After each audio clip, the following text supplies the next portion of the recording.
Le pays tout le monde a été aventuré.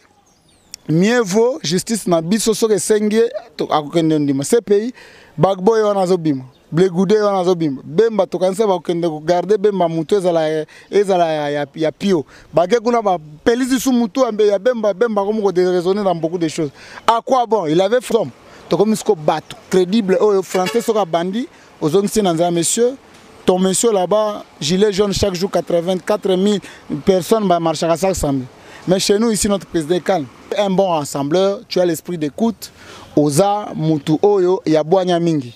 Salé la Boanya wana pour que le 5 ans Oyo. Batuba Bamba Bangate. To Kota Kota Baboma, Tiba Mwanda. Via Ebi. Et mon chauffeur na Ebi na Nzela Mwanda te. Ngana Liboso. Yazola na sima. So na na posa ko dinse na libulu na ngana dindisa ya linga za gut candidat présidentiel. Réalise memoro bona sima. Toi bazo utiliser ye comme marionnette pour insister et pousser les gens dans incitation à la haine même na KO. KO est aussi mbatté parce que full bisono to simbian. Saki alingi atala émission ya kambangu info plus info plus roro aïe na cliquer na koti YouTube na tala info plus roro pona mona bansango ya muziki ya culture pea makambonya César Kao info plus tala pe mona info plus otala rawa. Bienvenue à très chers internautes, il y a www.infoplus.com, nouvelle formule. Nga bino Mustafa Malembe ndena ibiseki bino kake no bo mesana na ngai 2019 yango tozo kende na ba vitesse mususu vitesse eza nini talaka ke vitesse mususu nouveau président Makamba Sika Mbula Sika tout ça la musala po na ba information ils ont primé siko ezali que président Fachi président de la République président Fachi ya IDPS lelo président de la République na yango nde tokolobela na tango oyo tokolobela nani nangai azali na koyebisa batu ke il est mon collègue to uta na ngomba na ipene. Mais Aza membre IDPS, à se présenter, boyeba combo naie et puis na IDPS Aza nani. Na yango to koleka mbalama na kopesa ye bonjour. Bonjour ndeko Mustafa. Bonne santé. Oui, pepele nangolo, nzamba zo batela. Biso yo to moni 2019 et 2009 il y a ba surprise agréable. Ba surprise ezebele, nzamba zo lokumu. Nzamba zo lokumu première fois les kana na chaîne YouTube na biso Info Plus. Bato ba omona yo se présenter na kombo na yo puis na IDPS ozanani. Bon, pona bandeko ba omona longyo lelo Dadim Putu Senda. Dadim Putu Senda azali moko ba oyo azalaki nano président ya jeunesse à rassemblement na époque Kondo patriarche Tshisekedi. Dadim Putu pe azali oyo azali coordonnateur général to président ya objectif 2017 allié naturel, il y a UDPS Tshisekedi. Je crois bien à ce juste titre, je suis mieux placé à parler des questions de l'UDPS et aussi à parler des questions au Italie Mboka Mobimba ou bien au Italie politique congolaise Mobimba. Ndeko, merci vraiment na réponse na yo. To kende mbala monongé ya émission na biso. Lelo bo militaki ba combattant bo militer beaucoup plus tant ebele ba mikoleleka ki mo ebele lelo yo UDPS au sommet impressionnant nanu et ko kozala nini na likambo wana. Non ya liboso nanu c'est après bataille bitumba oyo etangisi makila emoni batu kolala komona batu ko tumbama komona batu gazé ya kosakana te na lacrymogène. Lelo bitumba wana etambolaki na ba décennie eza bitumba ya 2 ans 3 ans te c'est tiré sur le décennie to ba plus de 35 ans de combat s'il faut être plus précis 37 ans to kotaki déjà na 38e année que victoire ekolanda Cela veut dire que mingi o bazana génération ya biso ndenge lobi que ozali moko ya ba collègue nanga na kati ya colline fertile auto bengi UPN en sigle Université pédagogique nationale o banza que bagarre rebandaki combat oyo ya un état de droit, il y a démocratie, peut-être ba mingi bazaki et c'était incarné par la personne de Etienne Tshisekedi Wamulumba d'heureuse mémoire. Cet homme a créé une dynamique Yamakasi pour ne pas nous laisser seulement un Tshisekedi, il a créé un Tshisekedi. C'est pourquoi pendant le combat, quand il a succombé, Mbotu Kotagi, pendant Mitala, Nana Okumbela Masolo parce que le grand esprit est Wana Saini Nalali. Heureusement, na coaching à Molimo, Joshua Zaiki Wana Otobengi Fachi, son excellence, monsieur le président de la République, chef suprême des armées. Oyo amemeli masolo le loto comme place to comme victoire eza cadeau te alternance cadeau ta mukete mutu moko ta pesibisha na mesa boto vanda bodame alternance non alternance c'est le prix de nos sacrifices to pesi même sacrifice suprême ya bande ko ba koyi bozana ye na marche pas azima sa salari na se. Si aujourd'hui nous sommes à ce stade, nous rendons tout d'abord grâce à Dieu. Ye kolotango erba to banda ko lobake ko koma raté ye kolotango banda déjà ko programmer ndenge ni ko koma et ce to uti ko kumisa nkolo wana to zongi lisusu ko rendre hommage na patriarche parce que to assimila ki matière na bien bo assimila ki matière na bien ndeko dadi lelo yo IDPS bon mati président Fachi président de la République oyo papa le défunt le président Tshisekedi Wamulumba a komakité. Est-ce que les loyaux que Molimo ya papa Tshisekedi esprit naie et sepeli na victoire oyo bino ba obo tikali na sima bo remporter. Ba héros ba kufakate. Ba héros ba yembaka bango. Et ba héros bazalaka na ko kengela o tozo benga alternance au combat. Yango na biso tozali ba bantu o mona mingi ba we baza ba we ite. Et Tshisekedi là où il est fier de nous. Na moko na ba musala autosale pour que le pouvoir président de la République et na katia IDPS et pouvoir wana et consterner peuple mobimba. C'est une fierté. Cela veut dire le patriarche a joué son rôle, son temps, mais il avait fallu aussi qu'il se repose pour que l'acheminement et l'aboutissement il y a combat ou incarnaki et kokisama na sima ya départ nae et puis il coïncide que c'est un de ses fils biologiques qui nous a ramené à la victoire. Moi nae nde a ramené la victoire ndeko dadi tozo continuer mission na biso lelo yo maloba makambo ezalaki moi maloba ezalaki moi mingi bamsu bazolo bake pouvoir yango yo utikolo bake non bapesi bino yango te bakabeli bino yango te ezana ba voix urne nde bino bozu yango mais ndeko dadi batu ebele bazolo bake non bosali alliance ba bengaki bino côté moko boye que non biso to pesa bino pe côté bosala biso ndenge moko boye na bino boza na IDPS yo za cadre nini okolo ba na bato nyonso bazalaki nanu bazana voile wana ya bazana na flou wana réponse nini yoko kopesa bango non ndeko fo totika moi ba hérésie hein totika moi ba propos moko boyo eza ko cadrer na réalité te. La démocratie c'est un esprit, c'est la démocratie même la politique c'est un art. Et ça et pesamela batunyon sauté. Tout d'abord pour résister 37 ans en opposition, je ne sais pas s'il y a de ces partis là en Afrique que ça nombre d'années en opposition local à UDPS. Nous sommes les alliés de l'UDPS bien sûr. Un autre élément, les urnes ont parlé. Moi je suis loba avant d'aller na ngaba azomona Congo na mobimba ezaka na ngaba. Non. Congo zangaba te Congo za limité. Nous avons eu cette opportunité à kotambola ndeko Fachi pendant campagne to koya ba Lubumbashi to kota ba namona ba photo ba poster oui. Ça démontre que nous to joja qui même ba terrain auto bengaka hostile. Oui ba terrain hostile. Ça veut dire oh déjà avant boko mawana basalaki diabo akosakana te.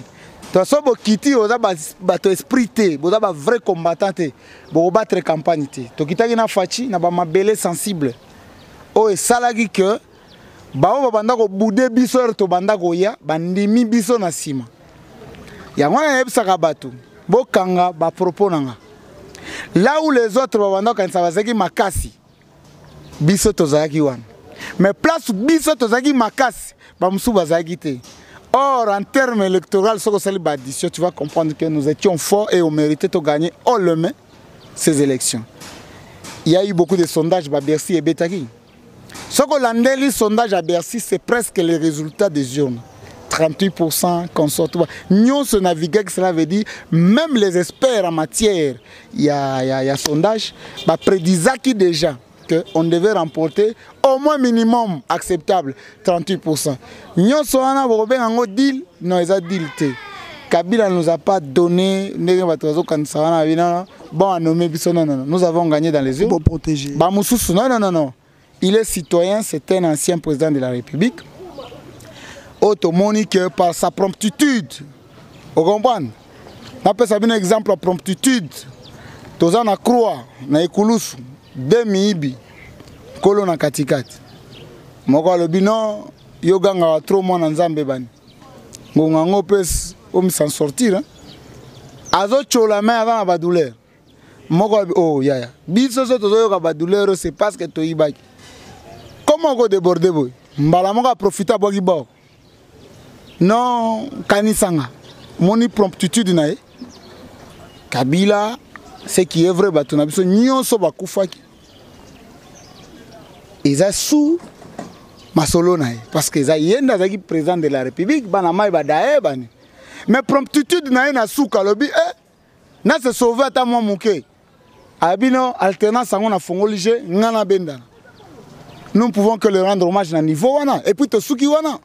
To kende musikate. Le reste des détails comme nous sommes les partisans d'un état de droit en son temps. As citoyen comme moi, comme yo, si seulement si la justice sengi aya koloba ou bien témoigner quelque chose, oh ya yebi, to on a besoin d'informations mokobo. Akolega kaka, mais faut pas prendre notre mandat, to za la loi mandat mo kanga bato. To go kanga bango nyoso ti 5e année to zo kanga kaka, 5e année sko biso to goya, to bisi bino bon. Bo senga biso to kanga bango to kangi bango ti 5e année. Nana kondima biso. Nous sommes concentrés directement à nous occuper des questions oyo ya société. Coller à batou, commer à batou, classe à batou, santé à batou. C'est ça la priorité des priorités. Et après toi, qui vous dit que le président de la République, il y a un procureur. Il y a un procureur de la République. Ce procureur, c'est le travail à procurer. Pour en d'autres termes, sécuriser Kabila, c'est comme nous sécurisons même Bamiyi, Bio, Baïbagi Batou. Non, Babomaki Batou, Bakoulou, Nana, Bazaka en prison. Pourquoi Bazaka en prison? Po ba o bande ko ba o ba maki wana ba couper ko bare bango tozui bango punition mais tozo sécuriser bango ba kulu na ba zo sécuriser wana baza batu ye Kabila alongwe mutu non lui aussi nous allons le sécuriser mais quand la justice aura besoin de lui OK to la justice la musala na ata CPI sengi na monique boko pesa CPI to mona kelo baza ba aventurer mieux vaut justice na biso so ke sengi to akokende ndima CPI bagbo yo na zo bima Blegude wana zobimba bemba tokanisa bakende ko garder bemba mutu ezala ya pio bage kuna ba pelisi sous mutu ambe ya bemba comme ko déraisonner dans beaucoup de choses. À quoi bon? Il avait fallu que notre frère akende kuna to moni ke ba bouger mutu na ngana ko sepela ke ba memande ko mususu po mutu bouger. Alors ce pays va s'occuper na batu na bango to ko tinda ka sous congolais mokoti. Celui qui a des problèmes ici, il sera jugé par nos procureurs, par cours et tribunaux, point bas. Ce pays, c'est une histoire du passé. Ndeko Dadito continue toujours. Les loyaux pour rapporter élection. Bosala qui alliance nanani, bosala qui alliance na INC, ndeko Vital Kamerhe. Oyo batebele babenga kaye les pacificateurs. Iyo que allié à IDPS cadre au monique kosala alliance nandeko Vital Kamerhe et fouti eloko moko que les loyaux font la présidence. Bon, vous savez, en politique, c'est les accords qui se font et qui se défont. Naminito, quand on s'attendait les moins, on n'était pas pessimiste, mais nous étions devant un fait accompli où il fallait tenter. Non, au Luga, moi, ça va aventurer, so bon, on s'est dit, bon, à un moment donné, on a peu mobile dans la beauté, Nazalata, na moi si pemben, sans objectif que mais tu es impressionné que moi, so au qui vraiment attention mingité, abîmer la meilleure femme à la maison. Je pourrais dire c'est cette cohabitation entre UDPS et UNC. Mais moi si on c'est là pardon. On répondre ngai. Mais moi si on le lobby qui otient ndako mais lobby obenga ki yeke non azaka meleyon mais ye azalaka na ye kaka nengo na bebisa ka makambu yo lelo lobby ke non cohabitation ndenge par accord na bino et salaki ke no bozala ensemble. Mais quelque part ozomo ateke bolobaka makambu musu pe bozo sala musu. Non non, il faut pas contraire kolongola ba propos na conteste na banda ko ça na démonstration na ça na zo ko habiller forme moko boya explication voilà en ce moment là tokoloba cohabitation ça vraiment ticket gagnant à solo et puis ma bomba non ezana no ebele nous voyons que la victoire mais entre cette cohabitation des dernières minutes qui nous a juste pris moins d'un mois. Vous avez vu combien ça a donné de l'énergie et je pourrais dire même la délivrance d'un peuple congolais. Donc ma bombe nous a donné une alliance entre UDPS et UNC concernant Cash. Et nous en sommes fiers, très fiers. C'est pour dire que c'est lui aussi qu'on peut déclarer aussi, hein, rempli Yamakambo Mabébélé. Il peut aussi nous surprendre avec bien fait mon repego délivré Moramobim. Ok? Si hier, par rapport à ma prise de position, nous devons être francs parce que nous ne faisons pas la politique à cache-cache. Que certaines histoires ne semblaient pas rimer avec notre combat, il avait fallu s'en passer de lui, mais à un certain moment, tu dois comprendre que la dernière cartouche devait se traiter avec lui. Aujourd'hui, nous tous, nous sommes consolés, que ce soit le président pacificateur Kamere, que ce soit le nouveau président de la République, les autres doivent comprendre que, en dépit de nos divergences, nous pouvons aussi soustraire quelque chose de mieux au que ça la question avancer d'un pas vers l'avant. Et c'est un exemple pour tout le monde. Et dans la famille, et dans l'entreprise, et dans ailleurs, on peut développer de ce qui nous rapproche plus pour aller de l'avant que ce qui nous retarde plutôt. Il y a aussi la masolo mususuka. Est-ce que l'alliance wana lelo bosalaki lelo komisi binopendenge bokomi wana est-ce que lobi kozalate lokola biso pouvoir ezami na maboko na biso ye li susute toko écarter ye IDPS ko salango te? Non non non non non. En termes politiques, tous en a droit moko tout d'abord il y a coélaguer trahison et placer des coups non alignés. Auto bien baku na se aliboum. Ok, que ce soit l'UDPS, que ce soit l'UNC, nous tous nous sommes appelés plus à préserver les pouvoirs et à mieux servir la population. C'est ça ma priorité Nabiso. Aucun intérêt à Gomichana parce que personne ne gagnera dans cette démarche-là. Et ça ne nous vient même pas dans la tête. Mais néanmoins, à chaque étape de la vie, on développe un réflexe. Et que ce soit l'UDPS et ses alliés, l'UNC et ses alliés, nous allons tous développer les réflexes pour conserver les pouvoirs et l'exercer de belles manières pour que le peuple congolais a mis retrouver dans l'action Togosal. Loin des traîtrises, loin de rejet de l'un ou de l'autre, mais au contraire, au fur et à mesure que nous avons la place, nous se souder encore davantage. Qui ne vous dit pas que nos lobbies ont créé un parti entre UNC et IDPS? Parce que nous tous, nous sommes des socialistes. Nous avons tendance à gauche. Nous avons créé un parti, nous avons léger. Ok? L'UDPS, ça peut prendre une autre forme, quoi. Ça peut adopter un autre format. C'est à nous tous de voir le pouvoir dès les 100 premiers jours et puis à la suite des événements. Il n'y a pas grand chose à dire que ça. Bogota la makamusu sima ndeko dadi lelo bandeko musupe bo milita ki na bango ba umela ki pe mwa mingi me babunga ki to bandaneti na ndeko Sami Badibanga oyo azalaki pe mwana ya ndako toloba cadre pe na IDPS a changé les côtés tout monde qui azaki premier ministre lelo cap changer ntango amoni cap échange abike kuna eza ndako na ngai nabungaki nazonga na ndako soki ayi kobeta porte bino baoyo boza wana ndenge ndeko fils mokoko alobaka bagardien ya temple bokoloba nini? Oui, vous savez, motu nyonso oyo asalama na sa mokili ya Nzambe oyo azalaka na malamu mpe na mabe na ye. Vous savez, résister devant ma solo to combat et atteindre l'objectif, ce n'est pas donné à tout le monde. Bamsou bazana ba poumon moko, bamsou bazana ba double poumon, le poumon d'acier. Et vous venez de me citer le cas ya bandeko wana bakendaki wana ba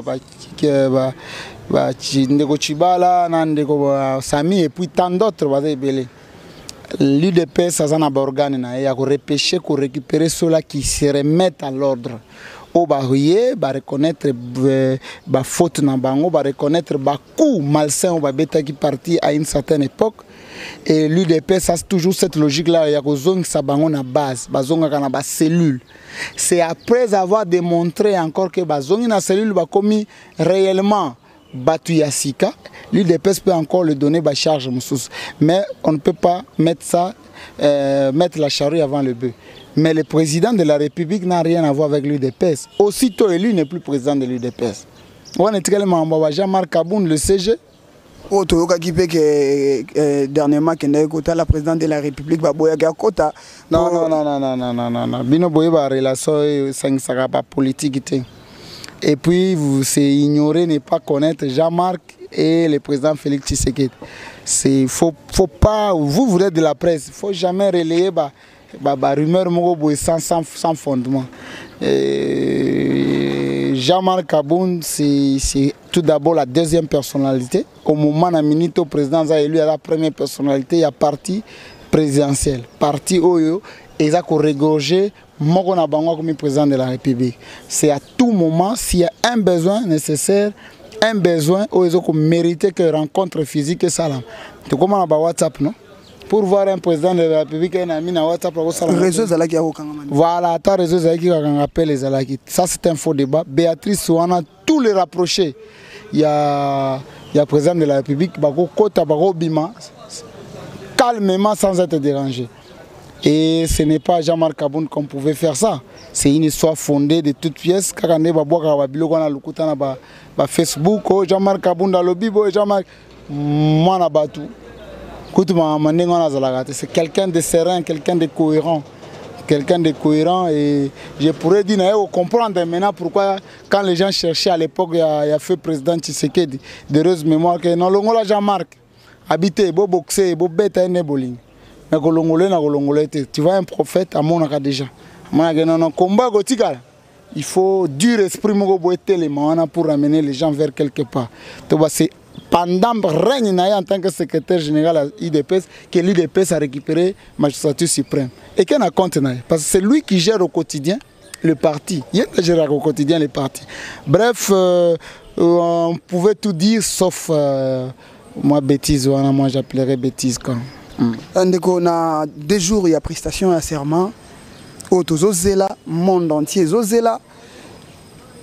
Union africaine, il y a qui kolobake avant, valider définitivement Nini, président de la République. Union africaine et le baki que ba publier na noté. Bino na UDPS. Bo zwaki ngondengeni et puis les loyo ba publier. Beaucoup koloba nini par rapport à la décision ya Union africaine par rapport à Makambo Italie Congo.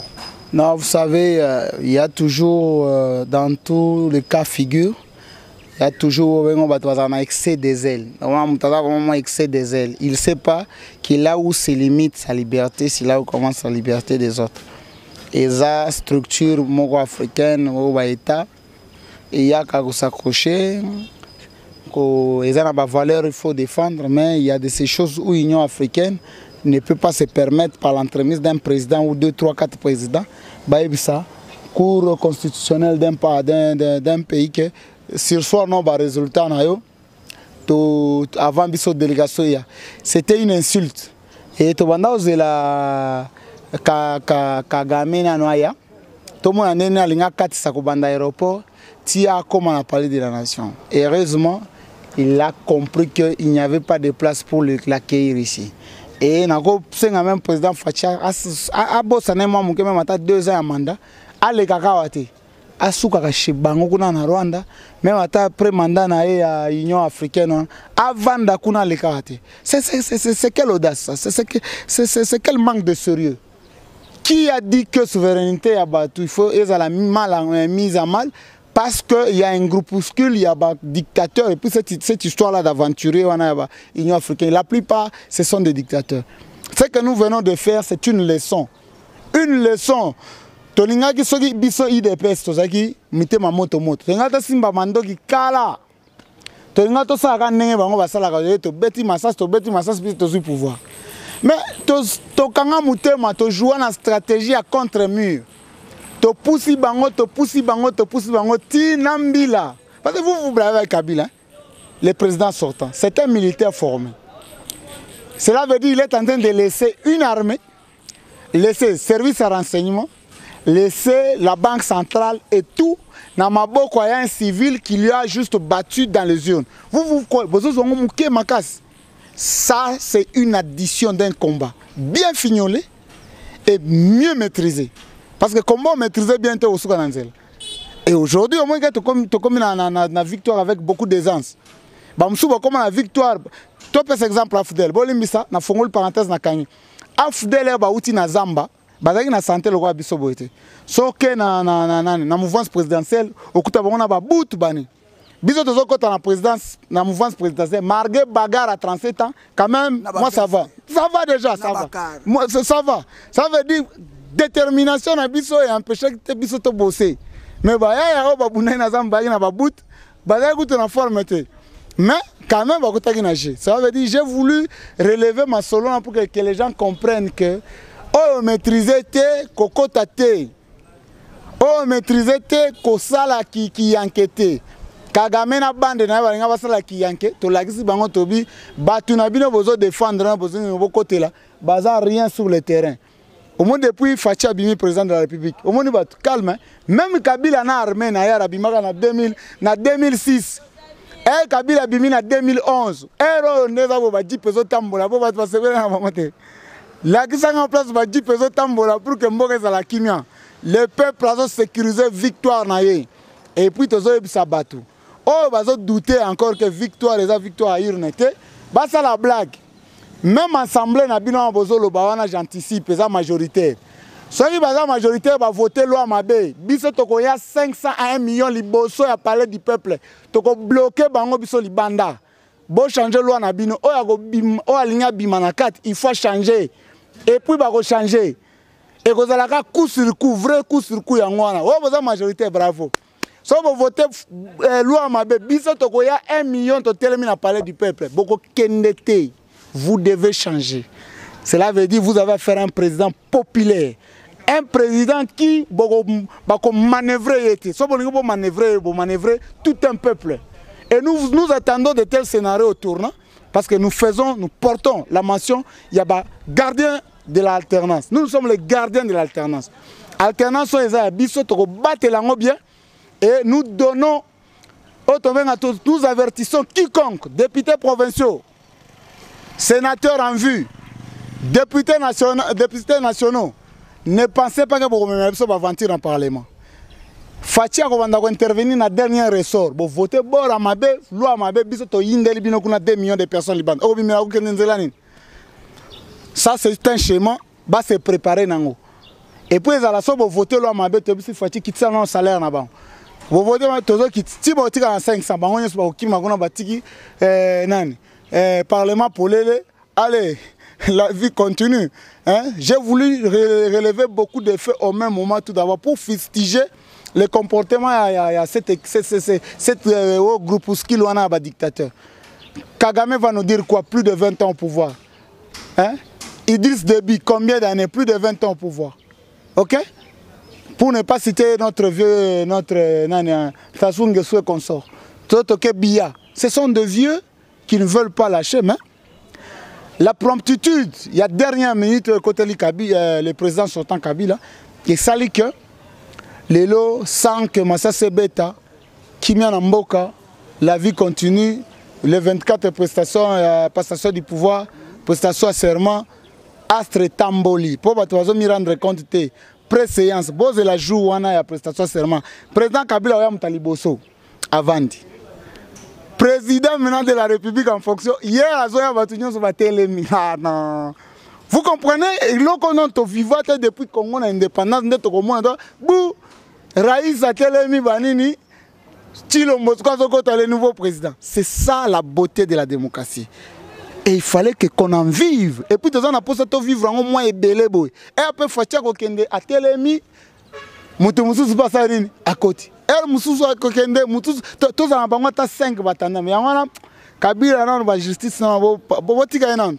Tokutana na ba Sénat, na ba Zando, tous sont mané biloko. Tout le monde a président Kala. Vraiment, nous voulons faire autrement. Malgré Makambu na union sur les lobondimi. Monsieur de la presse, il ne faut pas me prêter ce que je n'ai pas dit. Malgré Makambu oyo elobama trop, oyo salama trop lelo. Comment naye elobite keno soki yo azoka yo lar na yo, azoka mwasi na yo, azoka mwana na yo, yo kozanga kokende ofunda na tribunal ti. Si tu as ba élément. Nazolo ba Makambu par rapport ya oyo nyonso elobama ya nyoko lebiso na mboka to nyokwami lelo yo o pe bino lobi bo bande ko telema le bo bande ko telemela lelo yo bino bondimi yeke no avanda na ye. Qui vous dit que ce qu'on a dit Akima, mais ce qu'on a dit au Kangal Sundene, il faut dans la ganaille. À tout moment, si la justice en a besoin, on viendra répondre à condition que cette charge, Oyo Togo Tchaye na Mapeka, est réellement cette charge que le juge. Parce que Kofunda, ça ne suffit pas. Kokende Funda Moutou, ça ne suffit pas. Mettre des preuves sur la table. Ok? Je peux même na fundio boy, mais na suka masolo boy, ba pesi yo raison. Ngana bimina to, mais ngana na funda. Na futi di subaman. Tous ceux-là qui ont des dossiers pour M. Kabila, le président sortant, to pekisi bangote, mais mon point de vue, alobi abimananda kote, abimana libana mboka te. To kutana ye comme sénateur à vie to banda kutana na Sénat kuna. Ah, honoraire bonjour. Bonjour. Ok? Monsieur le sénateur Ravi, bon, bonjour. Emro Nazando Boye, Tozobeta Tour, Yepa, Koti, Azosome la nous voulons ça, mais rien n'empêche que Moutoua qui est au fond à l'obikeno, monsieur Kabila, pendant Rainaye, Abizaki na Boye, na Abizaki Boye, soit enrichissement illicite. Ah, enrichissement illicite, par exemple, Boye, n'a pas preuve démontrable que moi, Azaki n'a rien. Mais tala lelo, na banque qui gagne dans 20 milliards de dollars. Ok. Bisa tozo lukambongo tokoloba la kisabisonan si et seulement si 20 milliards wana za sol to bengi to bino a justifier ndenge nini commerce nino asala ka za président de la République parce que Pekisa mi président de la République asala boulot mususu en dehors ya ba charge nae régalienne a expliquer son na comme na 20 milliards. S'il s'avérait que 20 milliards wana eza vraiment mbongo azoki yango de manière illicite, nous allons récupérer ça dans notre trésor public. C'est une façon aussi de punir quelqu'un, non? Il y a de punir quelqu'un, il faut tout voir à la macal. Le fait de récupérer déjà 20 milliards, supposons, ça c'est un exemple que je donne, c'est une punition. Oh, une punition à souka film parce que il pensait amasser, garder, mais à me retrouver que non, à tirer les maboko pamba.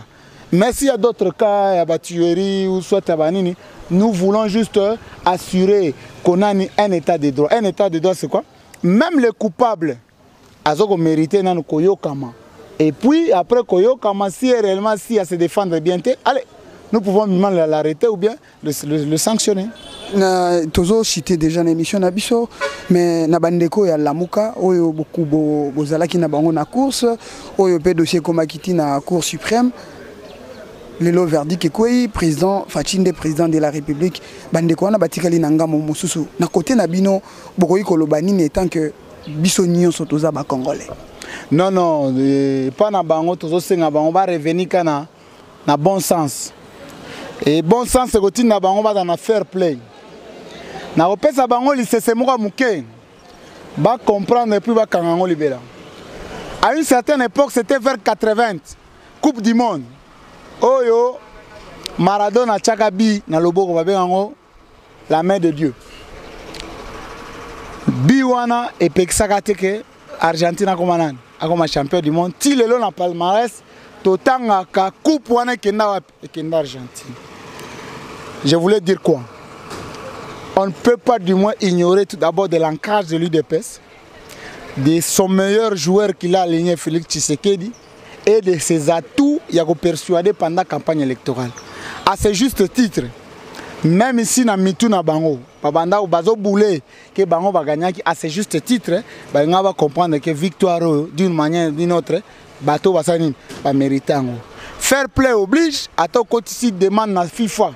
Tout le monde a même équipe amicale, dirigeant équipe batanga mingi te ko quand même de konabiso Fayoulou. Ça va aussi requête na FIFA bois kisango bandimi va s'incliner lobby nango pe ba ko aligner équipe na bango pour la compétition mususu. Mais so moni agitation et comme na niveau wana et comme le roi haine, intoxication, manipulation et même si faut que ne musika mo impérialisme mo bonasima. Toi bazo utiliser comme marionnette pour insister et pousser les gens dans l'incitation à la haine, même na KO. KO est aussi mbatté parce que full bison notre simbian. C'est mon vieux Fayoulou, c'est mon vieux. Je crois Rolanda Bilili. Tout ça là, par réunion belé. Par réunion restreinte. Vieux Ayebi. Oyo, Izakanga, Ye, CG na Devos, Vieux Mwalimu, Naka Bengele. On a attendu Batumsus. Nanga Dadim Puto. Ça veut dire. Na yebi vieux via yebi petit na to sala ba déplacement mususu na butu to kota ba boma tiba mwanda via yebi moko bo chauffeur na yebi na nzela mwanda te ngana liboso yazola na ngana sima so na posa ko dinse na libulu na ngana dindisa ya ngaza gut candidat présidenté et na commissaire na zone sae. Ça prouve que moto entre biso na vieza vie zonga sima comprendre je kota na masolo biso na yo to bundela alternance même si il s'avérait que moi chez moi moko soit disant batu babimi moi majoritaire si nous avons gagné na niveau présidence pour na ko étouffer moi majorité lobby ya muke na parlement écoutez biso lui-même, l'institution présidente de la République, peut avoir à dissoudre l'ango. Et puis, mille à mon côté, parce que l'armée à Liboso, le président de la République, c'est sa population. Kolanda bakan kokolote, bakan tchachite, bango bazo ya na dernier ressort. Mille à Fachina na Liboso, et ça biso. Par exemple, nazo boulé dans la salle 6 mois, natika na madame, natika ba faire 6 mois tina ngata na Égypte, Israël, moi 6 mois qui mille à officiel. Ce que pour nous réellement le gardien de l'alternance. Nous avons avec tous les sérieux possibles. Première demande, nous avons 6 mois nous avons un vrai commando. Pour que nous soyons réellement soldats du peuple, soldats bibambati. Soldats, il y a étiquette, il y a 1000 à solo. Et là, je demande à mon vieux de comprendre que qu'on gagne na biso et ça qu'on gagne na e. Quand on est le basso moningazui, c'est la vie, c'est là. Et je pense que les gens ont incompréhension amicale comme dans la famille. Toi, tu es notre vieux, aux gens bois mingi. Au vana ba jeune trop, pesa ba bois ba conseil. Kaka ba conseil yo pesa biso. Yangwana pe biso to zongi selio le pa nga na zongi selo ka oyo pesa nga. Yangwana na zongi selo na bivie zonga sima tika tango na tango 5 ans belete ogopo bima pe 5 ans bani no récupérer ma solo. Si l'UDP ça fait 37 ans pour que les lois soient. Peut-être que ça 37 ans, pour ça, 63 ans, on a vacciné à 37 ans, on a déjà 100 ans, on risque de couper aux autres côtés. Mais peut-être qu'il y a bon 37 ans, peut-être à bon 5 ans, pour que aux hommes solo, ou soit 10 ans. Et puis c'est à ton avantage pour que vous mettez la ensemble à belé. Peut-être que le logo président de la République, 5 ans pour y avoir couper. Mais ce qui nous a marqué, on a traîné, on n'a pas comme président, on a 10 ans, donc moi j'ai un peu d'extrapoler, j'ai ramassé un peu le tout pour faire comprendre, parce que vous aviez mon boignon, pour comprendre que Fachi, on a commis la déjà dans les réseaux sociaux, soutenir petit nayo, voilà petit nayo, soutenir petit nayo, la minute petit nayo comme ce qu'on a biso tout, oh yo biso nyon photo ya son excellence, nayo nanga to benga son excellence Mboke Kende Liboso. Mboke Kende Liboso ndeko dasi to komi vraiment na suka émission na biso.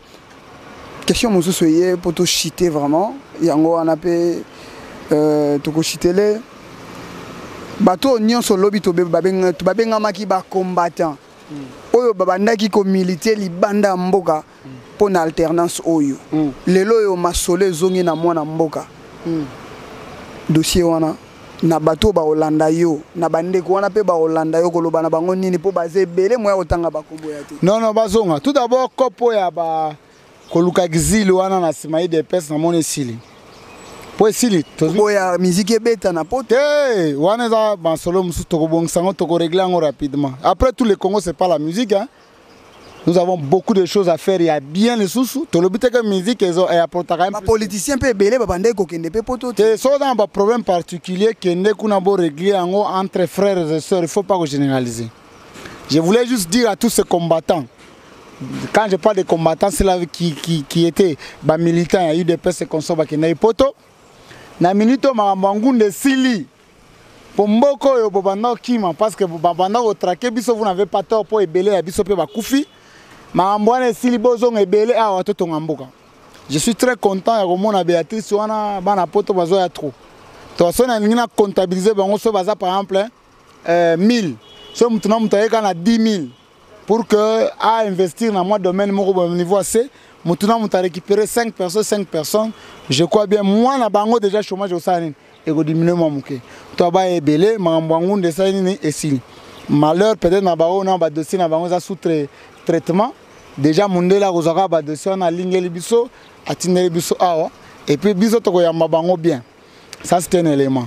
Mais ba combattant ba lati pour ceux qui combattent pour battre kaka na liberté exagérée ya bamboka o baza kovanda to koyebisa bango makasi wana ba relax sango siko awa. Congo eza biso nyonso, Congo eza ka Félix te, Congo eza biso nyonso, yeza ka guide azali boso. Yaka na boule nao, tia na compte Congo, Masole Kende Liboso. Je crois bien notre diplomatie va bien jouer, très bien jouer, pour que Bastard na biso, ba musicien na biso, o babanda kende beta na mboka mopa, pour que baramena na biso pe moi ba David na ba production na bango, que cela se fasse convenablement. Et moi je suis convaincu que c'est ere asike bandi Congo et mona marambote. Omoni eloko nzamba zo bimisa ya sika, eza toujours na libomba menango na sima. Et moi je suis convaincu que tout va changer par rapport déjà à principe. Au lobby déjà beaucoup de monde a portrait nyonso na ba bureau nyonso na bandako nyonso et ozalaya Félix Tshilombo Tshisekedi le nouveau président de la République. Oyo to bengi maboko pembe aibate abomate asala loko mabete azokota na maboko na pembe et cette maboko na pembe c'est une bénédiction pour la République du Congo. Parce que celui qui est appelé à bénir doit avoir des mains propres. Et Dieu aime des mains propres pour du moins entrer dedans et bénir son peuple. Moi je crois bien c'est ça. Et Moutuna Moutoua Micha, n'a qu'à raisonnement, il y a bon moto à comprendre que j'ai ça échanger. Parce que pourquoi échanger? Il y a quand même des moro vérité azur. Kabila le cas va le l'hôtel. Malgré protestation majeure de la population. Toye en 2011. Maintenant cette fois-ci le peuple dit se retrouver na résultat. Oh non, vérité soit il y a une. Pourquoi? Au moment où c'est une première au Salami que le président a été farde na wana na minute bazo kochane bazo tala non tala dossier côté na tika kiso tozali na code nucléaire awa lelo oyo Félix a récupéré code nucléaire ya mboka pour que ba changer ngo ba chango na format na ye. Vous comprenez? Alors non na tika par exemple construction à Chita Makobola par exemple. Na dépensé 1 million de dollars. Par exemple, Inga 3 na dépensé qui boye financement ya Banque mondiale les aboye mais eriozo ko matalambongo tikalu soit projet tikalesi là. C'est une première car les agi boye te agi kaso e bandika ka bubu mutakimi na ba farde na yake boka ngona mai. Oya koya abandeli sous à zéro. Masolo échangé. Par rapport à ça, il fallait pas respecter et puis maintenant nous sommes respectés tout le monde a cadre ba sous-homme. Comme ce bateau crédible aux français sont bandits aux hommes monsieur ton monsieur là-bas gilet jaune chaque jour 84 000 personnes marchent à ça mais chez nous ici notre président est calme sans la police. Tu as vu 84 000 personnes protester contre Félix? Non. Tout le monde, bazan âgé, mais tu dois comprendre que mon père pas si quand. Ce qui y a moyen qu'on puisse contact na yo na bateau, n'y a pas Rolanda yo pesi. Non, et c'est ngozali il y a ébélé parce que Mboule bandi avec l'Ipamboli au mon président Sika. Tu peux c'est comme quoi que soit. Tu es ici parce que moi je dois m'adresser tout d'abord au président de la République, chef de l'État. Namakanisi na yo pendant campagne tozo tambola na yo lobaki boy. La richesse de la République démocratique du Congo ezali kaka coltante, eza coltante, ezali orte. Ezali jeunesse na vigueur nango. Voilà cette jeunesse disponible. Oyo il faut tchango à musique pour réussir dès l'entame. Et le Galiboso. Et le Gami Balé, on se sert toujours des erreurs du passé. Monsieur le président de la République, Félix Tshisekedi. Les présidents sortants ont remplacé Lobby A. À Sali 17 ans en pouvoir. À 15 personnes à Malonga pour que va coacher, va tamboulana pour réussir. Il y a déjà une chance qu'à l'organisation qui piloté en tant que coordonnateur objectif 2017. Tu as déjà plus de 15 personnes et bien sauté le match bien. Sans compter aux envoyés des personnes constituer un homme béni. C'est à toi seulement de mettre la musique aux la vraie coach. Nano matissa, nano garder là-bas et système de génie. Si on bet ça 4-4-D yokak. Si on bet ça système il y a tout dans le milieu 5. La défense au tiki 3 les colo boaki 2 yokak. Parce que tu as le réflexe d'un vrai manager. Il y a un au président de la République, tu es un bon rassembleur, tu as l'esprit d'écoute. Oza, Mutu Oyo, il y a Boanya Mingi. Salé la Boanya wana pour que le 5 ans Oyo, Batouba Bamba Bangate, mais au côté encore dans l'histoire. Parce qu'au côté il y a solo dans l'histoire, ce n'est pas seulement ton élection.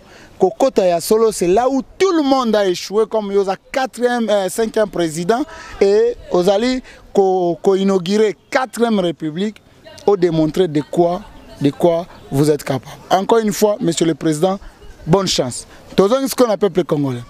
Goïgo, au peuple congolais, Goïgo est ici là. Il n'y a jamais eu de saut métier. Il n'y a que des sortes gens. Yo mutokumba matiti pour que bavini na biso la propre koba lisusu. Et puis, bateau c'est un beau foot à bateau, on a beau foot à bango. Oya tangi sakatika sko bakanya kabani parce que biso tokolandela, nous sommes le gardien de l'alternance. Yo roulage zonga na mutu parce que tokonima jamais nanzela. Ozala na ba posto na ba sachet na kati teni na poko sakala. Tokosila Mbota lika sokosila parce que nous allons veiller et puis nous allons et pour preuve, tous en proposition sur la table. Qu'on ramène tous ces amis là-bas na kan koko na kan tchati soki wapi balabala etika la taka bongo sa roulage ataba 1 mois après recrutement ça la mana bateau batangi parce que ki roulage en beaucoup misango bato ba senzi moko bo mutatangi te bozo boko tchana roulage de ces jeunes là qui ont étudié bazana mois bac plus 6 auto benga diplôme ou soit bazana même na niveau graduat bac de formation salaire et aux amateurs ba place ni to cha salaire. Banawana, to bandikwana, ba récupérer ma solo là parce que nous devons vendre une nouvelle image de la République. Il y a un autre na ba Congolais nyonso, ba zalana sima, ya président ya Sika, auto e Benjamin na kombo ya Antoine Félix Antoine Tshisekedi. To pe sae ba chance belé, to sambela pona ye. Et tout sambela nzambo oyo alekisi biso alternance sans que makile tanga marge ba makile tanga belé pour que batuba comprendre que l'alternance c'était pas quelque chose qu'on donnait gratuitement mais quelque chose de précieux. Encore une fois merci bandeko pour l'opportunité vous pesinga to sura na ba imboka o bazana kacha mboka na ba bazali bana mboka. Merci wana ezalaki ndeko Dadi Senda ngape na kosuki sabo ete ndenge zalaka kaka sans que n'a remercié bao yangai et puis talaka ebele ba monanga mwakala par rapport à ma connexion kangamaki par rapport à ma belé les connexions zongi na mon papa mon cordon mon 2G Lukman Moudingumba papa vraiment merci ya babi mboli agence Badem au Versi ya biso za la raso qui to zui to commissariat na porte ndako HM Henri Modogolongo le Canadien le motivateur ya Moustapha Kombange assalamu alaikum Katia Mabeka la star Cayenne Diamant Vert de France petite sœur à moto ya Jolie Mabeka Mokonzi Arène Kaluji Konde na sima caméra ndeko Hussein Sassi na assistance ndeko Sinej Kwaya Aigle d'image Korega na Luanda Magabi na Luanda Eric Bic Rouge na Saint-Étienne Masananga Yoyebi maman Marie-Madeleine Madilou ngawa bino tout monde en attend miko mizali koya 2019 tomati Soki olingi otala émission ya Kambangu info plus